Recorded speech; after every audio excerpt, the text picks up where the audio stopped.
guys, welcome back to my channel. I'm Mr. Deathbreath and I'm here with Mike Santana, film director and creator of 2S Horror Podcast. Hello, thanks for having me, man. Dun, dun, dun, dun, dun, dun, dun, dun, dun, dun, dun, dun, dun. Come on, dun, dun, dun, dun, dun. No?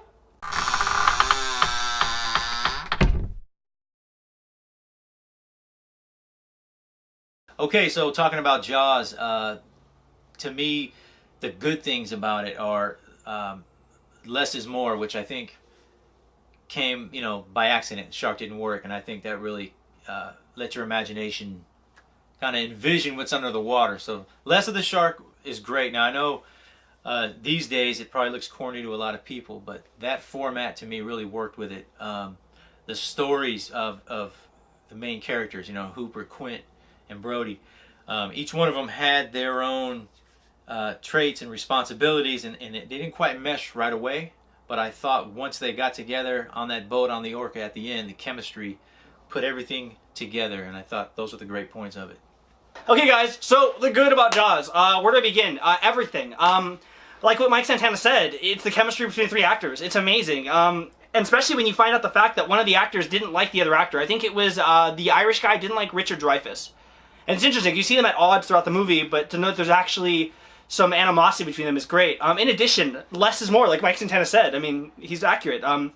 It's like the original slasher movie, if you will. I usually say that Halloween is the Jaws of slasher movies, because you barely see him, and when you do see him, it's scary. And the same thing with Bruce the Shark. You barely see him, but when you see him, it's terrifying. And it's funny, because it didn't work. The shark didn't work, so they went this approach. And it really makes it just the ultimate summer movie, ultimate horror movie, ultimate creature feature, because it's just so well done. It's an incredible film. Okay, so the bad. There's no bad here at all. I mean, like I said, it's the perfect summer movie, perfect creature feature, perfect pre-slasher slasher. I loved it. Yeah, I have no negative things to say about that movie. Nothing bad. You couldn't even ask me, well, maybe this or maybe that. There's absolutely nothing bad about that film. And it's pretty inspiring. Absolutely. So let's give it a rating. Scale 1 to 10. 10. Yeah, 10 out of 10. If you haven't seen it, where have you been? Truly one of the best movies ever made. Yeah. And it doesn't matter that it was made in the 1950s, right? No, 70s. 1970s, okay. It doesn't matter that it was made in the 1970s. I mean, minus like the Technicolor occasionally coming through. I mean, the thing's perfect. It's a perfect film. Absolutely. Yeah, absolutely.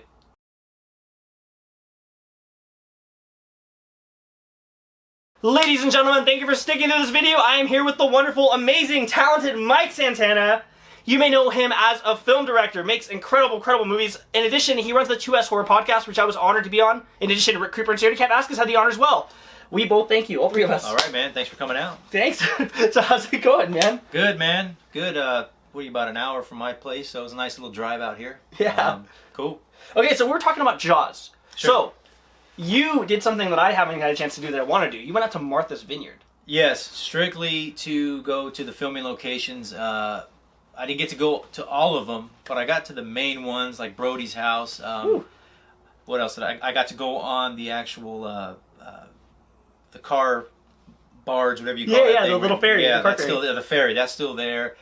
A few different spots I went to. It's all on my Instagram. You can see the side by side. I got to go to it's like a little bridge over the pond there, where Brody jumps over when the kid's getting when the shark's swimming by the kid. Yeah. So that's still there. Everything looks pretty much the same.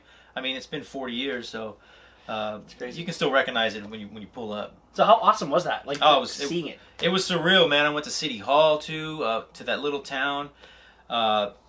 Just being there and studying it, and then going there and seeing how it looks now, then going back and watching the film, saying, oh, I've been there now. So there's a couple of different perspectives on it. So. Was it a difference with the cinematography? Like, things are brighter versus in film versus... Like... Yeah, everything's smaller when you get there. Oh, wow. You know what I mean? When you get there, everything's smaller than what you see. And I think a lot of that has to do, when you watch a TV screen, that's your world, right? Yeah. So, like, for instance, now you're taking up half of my world, right? Right. Or maybe a third. Michael's in the middle there. But when you cut and I look, it's totally different. It's smaller. Everything looks smaller when you're actually there. So that was interesting. So like the buildings are closer together? Sure. Wow, that's crazy. Okay, I can see that. That's awesome. Yep. Did you get in the water? No. Smart man. Yeah. I didn't want to either. The thing touches my leg. No! Right. Okay, so speaking of Michael, boom. So tell us about this, man. This is from Terry Lambert, Cemetery Gate Productions, a H2 Warlock custom mask. Dick Warlock. And Here's the little tag there. Warlock. Boom. The actor of that played Michael Myers in Halloween 2. And he actually signed it here from, I went to the H40 convention. You can see it here. This is the way it should look. Yeah, go ahead. Here's the signature. This is the way the mask should look from Halloween 2. Period. There are no exceptions. He does a phenomenal job. And you know, it was the same mask from the first one, but it looked different on a different face. But it's still a different mold, so you can't just get the first one and say, "Oh, well, that's what Halloween 2 looked like." That's the way it should look. Terry Lambert, Cemetery Gate Productions, the Warlock Mask. Yeah, I heard that. What ended up happening was the mask was like held by someone, and it was like folded and it was kept under a mattress. And they made the movie like 4 years later, so it changed because of the fact that and I guess the person also smoked a lot. It was one of the people that had it, so it turned kind of yellow. That could be, but I know that the different face shapes attributes to the way it looks. No, definitely. And the lighting as well. So how long have you been collecting? Because if you look at the video I was in, and Rick Creeper and Sir Vasquez, he has this amazing collection of everything. So what got you into memorabilia collecting? Honestly, man, I started collecting before I had my house now. So I had a lot of stuff in boxes. Wow. And once I was able to get my own spot and got into it a little heavier, I finally got a big case and then just started adding slowly what I had, and then buying new ones too. So buying new masks and stuff. So it just starts collecting. I need to get another case, but this is one of my favorites here. Absolutely amazing. Cool. So how many people have you met and got signatures with?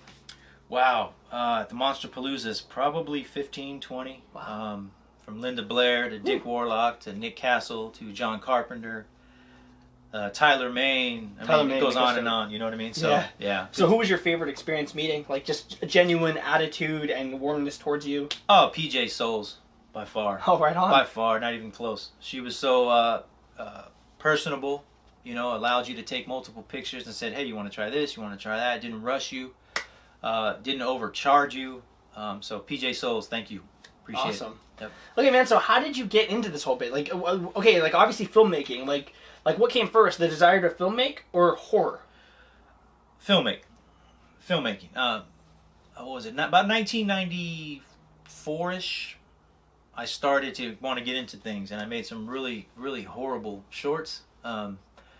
You know, with us in the neighborhood, you know, action shorts, you know, but they're really bad. So I borrowed camcorders from neighbors. I rented a VCR from Blockbuster Video, just to edit from VCR to VCR. And we just did things, I got PVC pipe and painted it red and taped it and made it dynamite. You know, things of this nature, you know what I mean? We did boxing movies, and they're awful. But that's how I got into it. That was awesome. In 94. So. Wow, so it was truly like a passion that created that. Sure, absolutely. And horror is, I'm not just restricted to horror. No, yeah. When I get, you know, I like to do other things, music videos. I eventually want to do crime dramas, you know, when I get to a place where I can do that. Movies like Heat and Den of Thieves, things of this nature. But horror, you know, I think is more attainable at our level because we can do a lot of the stuff in one location. That's what's so great about horror movies. They're not expensive, even on a Hollywood level. So you stick to a couple of locations and get creative with it, you know. So. And it's almost like when it's like low budget with more gore, it almost like makes it better. Sure. Like the Evil Dead's. Like, oh yeah. You remember the hand of the wall shoots at the end? This like. Oh yeah. Yep. Like it's like, God, it's so ridiculous. Oh, it's so funny. You know. Yeah, it's great. Yeah, so, I totally get it. Yeah. You can attain a lot of the stuff that you see in horror. Speaking of Heat, you've also been to a few locations for the movie. Yes. I've been to the armored car heist. Oh man. I've been to the precious metals depository. What else? There's a few others, but those are the two main ones. So. That's so awesome. Did you get a chance to go to Kate Mantinelli's, I think it was? No, I never did. Now it's closed, from what I understand. Gosh. So I heard they used to have a table that like said Heat and stuff. And yeah. I heard that everyone working got like a SAG card, I guess, that was working that ship. Is that right? Yeah. Wow. It's pretty crazy. Wow. Yeah, I think they used, they shot multiple takes. What Michael Mann did on that was he ran both cameras, and he used both cameras. He ran over the shoulder both cameras with a wide. Didn't use any of the wides. So over the shoulder, and when they cut it, they used both of those takes from that same take, both over the shoulder. They didn't. In other words, they didn't mix and match. Yeah. Because he said organically each take is going to be different, and I think it was take 11 that they actually went with. So, if you could work with any actor, who would you work with? I would work with De Niro, for sure. He has a De Niro tattoo, which Yeah. is pretty awesome. I would work with De Niro. Pacino Walken would be great. Oh, yeah. Don Cheadle would be amazing. Philip Seymour Hoffman was another one I would have liked to work with, but he passed away, unfortunately. Rest in peace. Yeah, definitely. Super talented actor. Yeah. Cool. So, what inspires the stories that you do? Do you draw from real life, or? I draw from, some real life, some thoughts. Just kind of like the darker parts of life. You know what I mean? Yeah. The shit you think about, maybe when you're laying there and you can't sleep. You know what I mean? Certain things, can inspire me from Absolutely. that. So, yeah. Okay, so you went from filmmaking to making Dynamite to making these like kid movies that you've obviously adapted from. By the way, what was it? Swing Set that you made, or was it Playset? Which hasn't, which is so good. Yeah, I had to enter that in some festivals, so I haven't released that out yet. Yeah. So, okay. Well, hopefully you guys get to see it. It's just so creepy. I was in my car at 2 a.m. and it just made me uncomfortable. And in very much, Mike took the approach of less is more, which was fantastic. Yeah, we didn't show anything, right? No, you didn't. Yeah. But he made me uncomfortable. I'm in the car going, oh my gosh, like come on, like. Yeah, part of that's a challenge. Like, obviously we can't show too much because we are restricted somewhat. But part of that is a challenge that I took upon myself. Let's not show anything. You know what I mean? And use sound. And it's funny because it's almost like you showed so little that it almost made me wish I could have seen something. Right.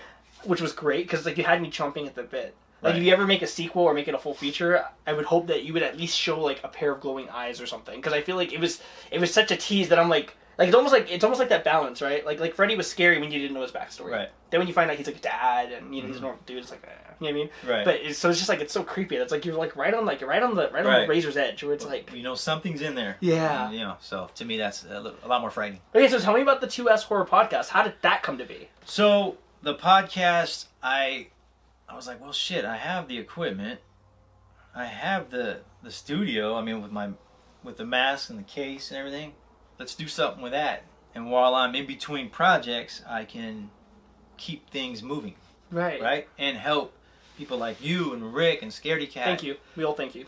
To kind of branch out too. Right. You know what I mean? And we can help each other. And that's a lot of it was because of that. Like, and let's talk horror. And let's not just talk horror too. I mean, let's talk acting and production and just come inside the horror quarters.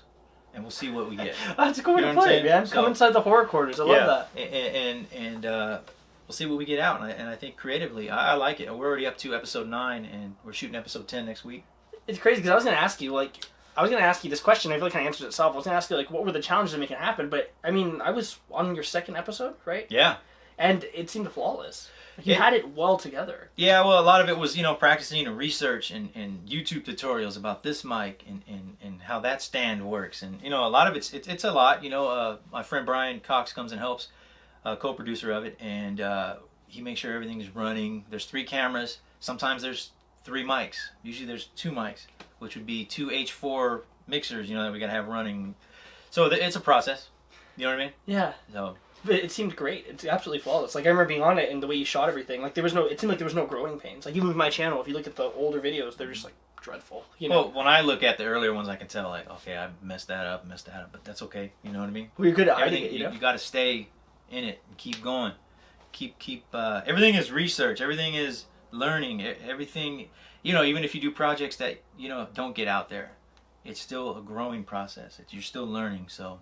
That's what I get out of it. Right, definitely. Okay, so we talked about how you love horror. We talked about how you're a collector, how you visit some great locations. One thing we didn't touch on is you've been shooting some music videos. Sure. I saw some cool stills. How's that been? How did you fall into that? Just conversing with people and people seeing some of the stuff I've done and, hey, let's do this, let's try that. Like, yeah, let's do it, I've done quite a few music videos, Anyone that's on the rise that we can talk about? Nothing we can really talk about right now, unfortunately, but nobody huge. But big things are coming. But, hey, I hope so. But if not, I'm going to keep going anyway. So that's awesome. Yeah, I saw some of his behind the scenes stuff, and it just looks amazing. Like bouncing cars and pretty ladies, in Champaign. It looks really, really cool. And that's collaborative. Everybody comes together to make one. You know what I'm saying? Yeah. So it's teamwork for sure. So what are some of the next guests you're going to have on the 2S Horror Podcast quarters? Next week we're having Maria Olsen. She's got quite a horror resume, and you can see a lot of her stuff on Amazon Prime. She's been in a lot of things. She's also a producer and I think a writer. So I think most recently she was in I Spit on Your Grave, Deja Vu. one of the leads in that, so that's going to be interesting to have her over. You know, Wow. I'm looking forward to that. We had Dan Wells over from Straight Outta Compton. He was the officer that slammed Ice Cube onto the car. So, and that wasn't horror, but it was great to have him in talking about that. You know what I mean? Yeah, So, you're all over the place. Like, Right. it basically, what it comes down to, you're more than just horror. You just like elements of it, but you're, Sure. you're about all of things. But I totally get it, because yeah, same here. You know, good stuff, man. yeah, So- film is awesome. Period. Right. Yep. So, what's your next project coming up? What am I doing? I'm finishing up a music video now for Invincible. That's almost being done shot. We're going to do one more day of shooting next week, so that should hopefully be out in about a month. I am doing a documentary on some police officers. Most of it's shot already. I think we talked about that. Yeah. I look forward to seeing that. Yeah, that's we have hours and hours of footage, but Oh my it's going to be it's all a cutting process now to make sure it all flows and things like that. Podcast is always going to keep going. I'm coming up with a horror, probably feature based on my podcast that's kind of still in development in my mind. Did we talk about that? 'Cause I feel like No. we might have. Well, me and you might have like off camera. Yeah, okay. I'm still trying to build it. No, I of don't really course. like talking about until I either start totally it or get it. finish. You know what I mean? So Yeah. I'm still working on that. Right. You know, so that kind But of. I think we did speak about it off camera a little bit. Yeah, we did. So it's pretty much going to be about a podcaster that has some things happen. Yeah, we definitely talked about that. Right. That's awesome. So, what's the next convention you're going to be going to? You know, I may go to Sons of Monsterpalooza. I don't know yet. Good lineup, man. Yeah. Is it well when I Dude, check? Billy Zane's going to be there. Right. Like, right. he was amazing in Demon Knight. Like, Right. I do remember that. But I might go. That's in September. If not, I may go to what's the one Rick wants me to go to? Midsummer. Midsummer, I'm going to go to that too, actually. I might do that. But as of now, nothing really planned for that. I'm looking forward to Halloween Horror Nights though, coming up. I don't know if I'm going to go, but I definitely want to. Right. So, that being said, what's the best convention you've been to? As in, like, line up and meeting people? You know, probably Monsterpalooza a couple years ago. Freddie was there, Robert Englund. I remember that. So, but the H40 was incredible too, man. That was incredible, man, wasn't it? Yeah, Scare LA was cool. I like it where it's spread out. I don't really like all the crowds and all that. So Scare LA and H40 was probably my favorite, man. You know, because it was just more chill and things. Who'd you get to meet at H40, besides Dick Warlock? Which... Who did I got Dean Cundy, who was the DP of Halloween 2, and passed up Poltergeist for Halloween 2. That's all right, Dean. Either one of those, you know, all good. He was a legend, either one. For sure. So, who else did I get there? Nick Castle again, James Jude Courtney. I didn't get to meet Nick Castle. His line was so long. Yeah. It was like wrapping around the building. I'm like, nope. He don't say much. I was going to try to get an interview, and I'm like, I'm not even going to try and wait like 6 Right. hours just to try to get an interview. I'm probably get rejected. So, but it was cool. Good times. So that being said, what's your favorite movie? I mean, no genres, no restrictions. Favorite movie is going to be Jaws. Wow. Yeah. So we talked about the right movie. High Yeah, five. we did. Yep. Favorite movie is Jaws. There's a couple of close seconds, you know, like the original Halloween and Halloween 2, Poltergeist. Those are kind of right in there. But if I had to pick one, it'd be Jaws. Awesome. Yeah. So let's go into an alternate universe, okay? Sure. Where you've already achieved the success that you're going to achieve, okay? Uh-huh. And they go, okay, you get to remake Jaws the way you want to make it. You make it the way you want to make it. No studio interference, no meddling. Mm-hmm. The Mike Santana cut. I would probably not touch it. Ooh, purist. I would probably not touch it. You know, unless if it was like a make or break, like, hey, this is your break though. Well, that's what it is. It's your break. Gun to the head. You're going to be a success no matter what. Flop Like I had to take it? Sink or swim. You're winning. I would take it. I don't know what I would change, man. Oh man, that's I such would a- probably stay away from CGI and I'd probably have them make them a badass shark. Yeah. You know, practical. Yeah. You know what I mean? Yeah. I don't know if totally that's get achievable, but that's it what I has would to go be for. by now, right? I mean, back then Yeah. it was the 70s. Like everything's gotten better. You know, and I would probably stick more to the book. You know, where Hooper had an affair with Ellen Brody. You know, in the book, and I'd probably get in there a little bit. You know what I mean? Yeah. And see what happens there. So. But Awesome, yeah, man. Yeah. Where can people find you on social media? At Instagram at Mannahatta Movies. It's kind of a long name, but MANNAHATA Movies. And from there you can find the 2S Horror Quarters podcast. Hey man, thank you so much for coming down, brother. Appreciate you, brother. I appreciate it, Thank man. you. I look Thank forward to you. seeing what you do Thank you. next.